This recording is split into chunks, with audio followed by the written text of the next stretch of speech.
The Sao Paulo Grand Prix. What are we to expect from this round of the F1 Championship? The penultimate round of the season.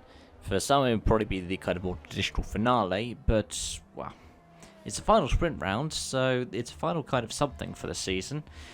And, well, what can we expect? I would say it's probably going to be a slightly less exaggerated Mexico. By which I mean Ferrari aren't going to suffer as much. Mercedes probably aren't going to be as close to Red Bull. So, Red Bull 1-2 maybe? But overall, yeah. This is going to be an interesting event. Because we haven't seen how these new Grand Prix cars behave for Brazil. And since it's got quite a smooth surface as well since that resurfaced a few years ago. It'll be interesting to see how they slip and slide around on the track. If they do at all. Much like Mexico City, it's at altitude. They're not as extreme at altitude. However, unlike Mexico City, it's got a lot more undulation. It's got a lot more elevation in it. Which could be an undoing for Ferrari even. Remember Spa? The first race where they had to obey the new technical directive? The car really struggled. So we could easily be about to see Ferrari struggle again.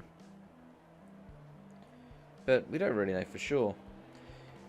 If you're a Mercedes fan, the only kind of consolation you could take is the fact that they ran well in Mexico and they ran well earlier in the season at the Hungaroring.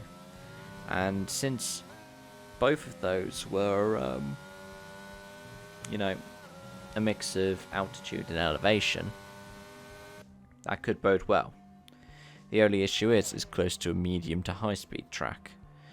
Don't have so many low speed corners at Brazil. I mean, you've got the sweepers, but even then they're medium to low instead of low speed. I guess Lewis was one of the fastest cars at Spain earlier in the season as well, but then you're taking the clocks right back to when the cars were completely different. Because even if they look the same now, upgrades. Upgrades, people, upgrades. The Battle for 4th is going to be interesting to look at, see what McLaren does, see how Alpine does, and see how their reliability is. One thing you can say about the Merc Power Unit this season is it is, I think, at this point, conclusively been the most reliable. Even if, there's cataclysmic DNF over the final 2 rounds for Mercedes-powered drivers. And the Renault Power Unit has been the one that's probably struggled the most. Especially considering it's only got 2 drivers.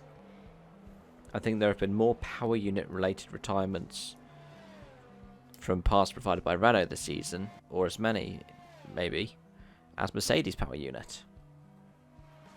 That is actually impressive. Anyways, let me know your thoughts, any kind of predictions in the comment section down below. Thank you so much for watching, and I hope to see you again soon with back in footage Paul did at Sao Paulo the next time. So yeah, bye bye for now.